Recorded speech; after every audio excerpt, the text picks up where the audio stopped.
नमस्कार, मैं हूं श्वेता झा और आप देख रहे हैं आज तक। प्रधानमंत्री नरेंद्र मोदी ने 21 जून से सभी के लिए फ्री वैक्सीन का ऐलान किया है। साथ ही प्रधानमंत्री ने यह भी ऐलान किया है कि 25% वैक्सीन प्राइवेट अस्पतालों को दी जाएगी। अब इस पर सियासत सुलग गई है। ओवैसी को फ्री वैक्सीन में सुप्रीम कोर्ट का डर नजर आ रहा है।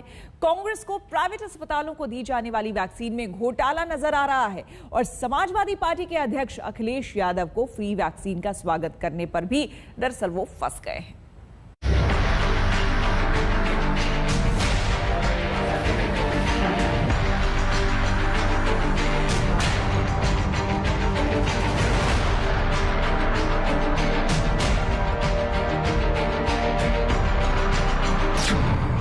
वैक्सीन को लेकर देश में सियासत सुलग उठी है। देश के हर राज्य में 18 वर्ष से ऊपर की उम्र के सभी नागरिकों के लिए भारत सरकार राज्यों को मुफ्त वैक्सीन मुहैया कराएगी। मोदी के एक ऐलान से पॉलिटिकल युद्ध छिड़ गया है। कुल वैक्सीन उत्पादन का 75% हिस्सा भारत सरकार खुद ही खरीदकर राज्य सरकारों को मुफ्त देगी। देश में बन रही वैक्सीन में से 25% प्राइवेट सेक्टर के अस्पताल सीधे ले पाए, ये व्यवस्था जारी रहेगी। प्रधानमंत्री ने न सिर्फ अपना वक्त खराब किया बल्कि देश की तमाम जनता जो उनको बड़ा टीवी पर देख रही थी कि कुछ बोलेंगे, उन्होंने सबका वक्त खराब किया है। देश के प्रधानमंत्री ने आज अपनी वैक्सीनेशन पॉलिसी में यू टर्न लेना पड़ा। इसलिए लेना पड़ा क्योंकि सुप्रीम कोर्ट ने उन पर ये ऑब्जर्वेशन किया कि मोदी सरकार की वैक्सीनेशन पॉलिसी आर्बिट्री है, डिस्क्रिमिनेटरी है। तो सुप्रीम कोर्ट को जवाब देने से पहले प्रधानमंत्री देश सभा में आकर सुप्रीम कोर्ट के ऑब्जर्वेशन की रोशनी में अपने वैक्सीनेशन पॉलिसी को उनको यू टर्न लेना पड़ा। सबसे अहम बात हम प्रधानमंत्री जो देश को नहीं बता पाए कि देश में वैक्सीन का शॉर्टेज क्यों है। देश के प्रधानमंत्री वैक्सीनेशन पॉलिसी में देश को सच नहीं बता रहे हैं। सुप्रीम कोर्ट के ऑब्जर्वेशन के बाद उनको हालत मजबूरी में आकर ये डिसीजन लेना पड़ा। और प्रधानमंत्री हमको ये क्यों नहीं बता रहे कि 25% प्राइवेट हॉस्पिटल्स को क्यों रोक रहे हैं आप? प्रधानमंत्री इस वीआईपी कल्चर के आदी हो चुके हैं क्या? 6 महीने में 3 बार टीकाकरण की नीति को बदलकर लाखों लोगों की जिंदगियां और कोरोना संक्रमित होने के लिए क्या प्रधानमंत्री मोदी जी को सीधे सीधे जिम्मेवार ठहराया नहीं जाना चाहिए?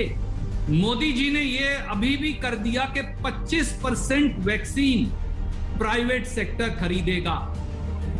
यानी अगर आप 30 से 40 करोड़ हिंदुस्तान के मध्यम वर्ग के लोग हैं तो आपके लिए टीकाकरण आज भी मुफ्त नहीं।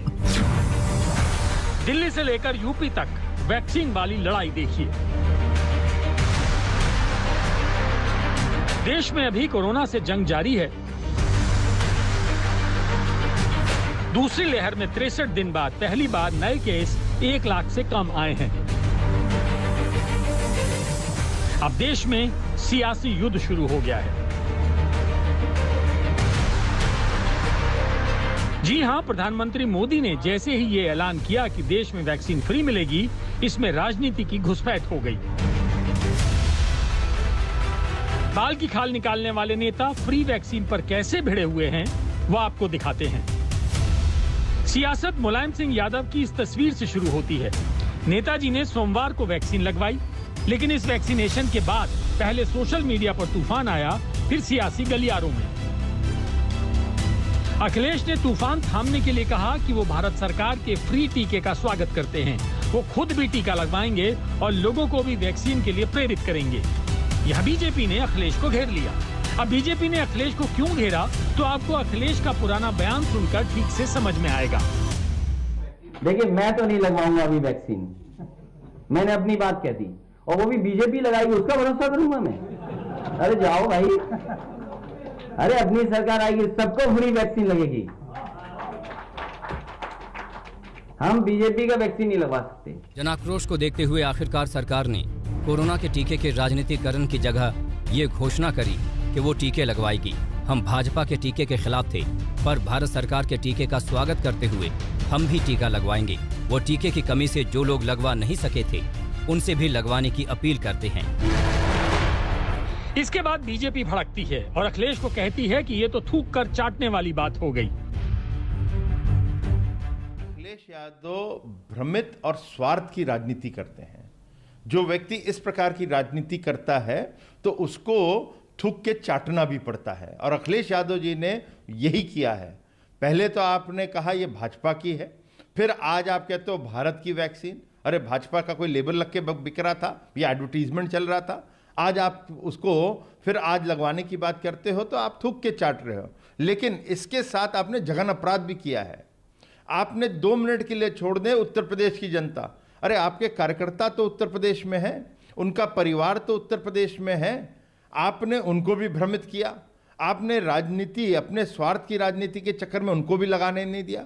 हम समाजवादी लोग हमेशा से टीका पे राजनीतिकरण का विरोध करते हैं। भारतीय जनता पार्टी टीका पे राजनीतिकरण कर रही थी, वो हर जगह उसके प्राइस अलग अलग कर दिए। कमाल है भाई, और ऐसा दर्शा रही थी जैसे टीका भारतीय जनता पार्टी ने बनाया हो। ये टीका हमारे देश के वैज्ञानिकों ने बनाया है, ये हिंदुस्तान का टीका है। भारतीय जनता पार्टी इसको ऐसे दर्शाती जैसे लगता है भारतीय जनता पार्टी ने बना दिया हो। ये वैज्ञानिकों का है, हम हिंदुस्तान के वैज्ञानिकों का सम्मान करते हैं। मेरी दूसरी मांग थी कि टीका फ्री में लगना चाहिए पूरे हिंदुस्तान को।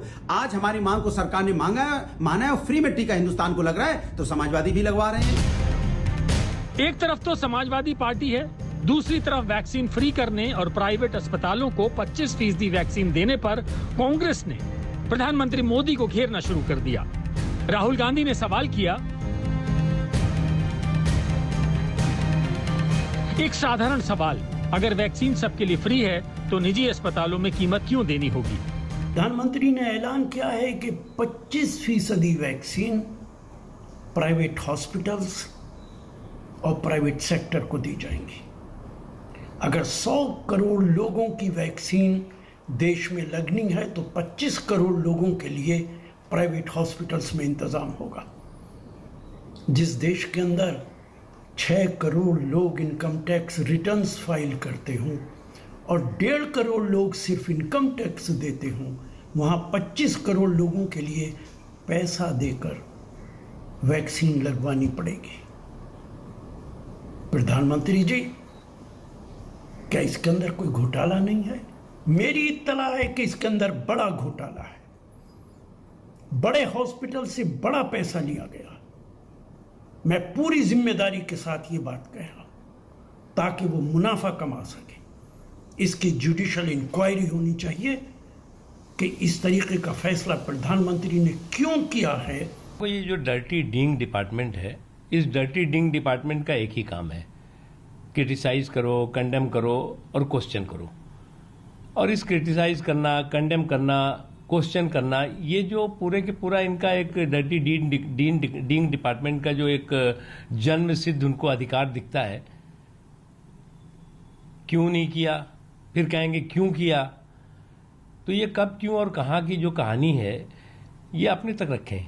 क्या ये चाहते हैं कि लोगों का फ्री वैक्सीनेशन ना हो? क्या ये चाहते हैं क्या कि जो गरीबों को, कमजोर तबकों को फ्री राशन दिया जा रहा है पिछले 1 साल से, वो बंद कर दिया जाए? क्या चाहते हैं ये? प्रधानमंत्री मोदी ने जैसे ही फ्री वैक्सीन का मास्टर स्ट्रोक खेला, विपक्ष ने उसमें तुरंत खोट निकालकर वार करना शुरू कर दिया। लखनऊ से शिवेंद्र श्रीवास्तव के साथ आज तक ब्यूरो। मेहुल चौकसी खुद को हनी ट्रैप का शिकार बता रहा है, लेकिन उसके डोमिनिका पहुंचने के मामले में जिस महिला का नाम सामने आ रहा है उसने मेहुल के इन आरोपों को नकारा है। आज तक ने बारबरा जुराबिका नाम की इस महिला से बात की है। बारबरा ने मेहुल चौकसी से अपने रिश्तों का पूरा सिलसिला हमें बताया है। बारबरा के मुताबिक मेहुल चौकसी ने उसे डेट करने के लिए अपना फर्जी नाम बताया था, जबकि वो उससे खुलेआम मिलती थी।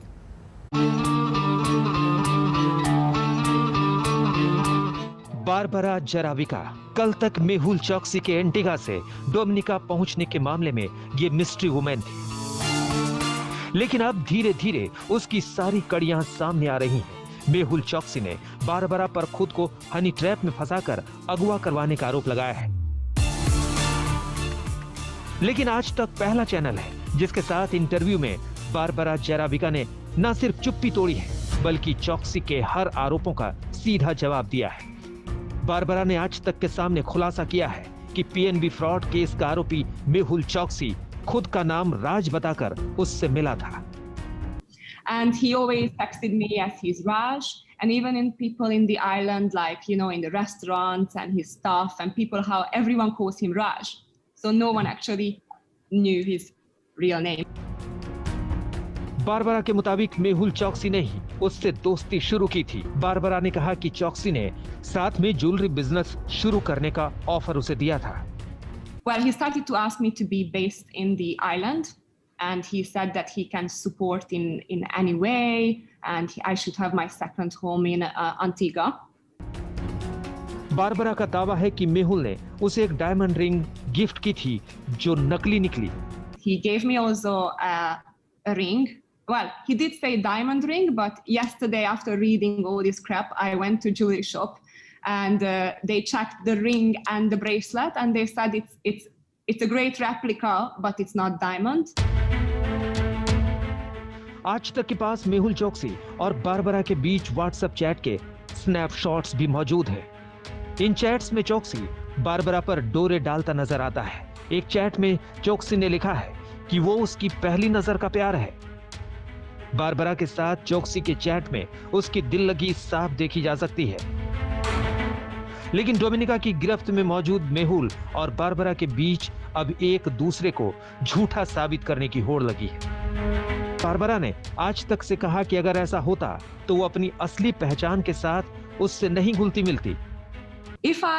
And I'm laughing on this. If I would be an agent or kidnapper, right? I've been thinking of this the last 2 days and it sounds ridiculous.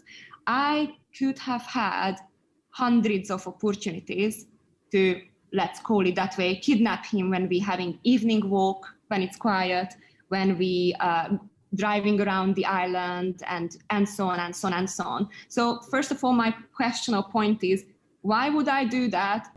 Dominica की कोर्ट अभी मेहुल की किस्मत पर सुनवाई कर रही है। बारबरा जराविका की ये बातें मेहुल चौकसी की परेशानी बढ़ा सकती हैं। अंकित कुमार, दिल्ली, आज तक। और अब बात सांसद नवनीत राणा की, जो एक बार फिर विवादों में है। नवनीत राणा के जाति प्रमाण पत्र को लेकर सवाल खड़ा हो गया है, जिस बॉम्बे हाई कोर्ट ने इसे खारिज कर दिया है।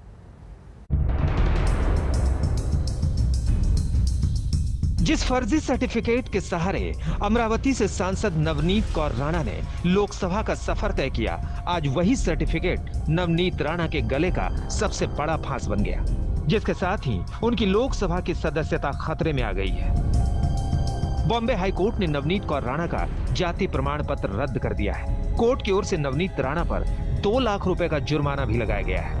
कोर्ट की ओर से नवनीत कौर राणा को उनका फर्जी कास्ट सर्टिफिकेट जमा करने को कहा गया है। अमरावती लोकसभा सीट एससी के लिए आरक्षित थी।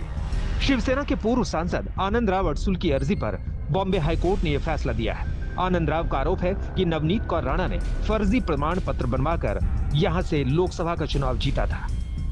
नवनीत राणा के सर्टिफिकेट को लेकर बॉम्बे हाई कोर्ट की नागपुर बेंच में याचिका दायर की गई थी।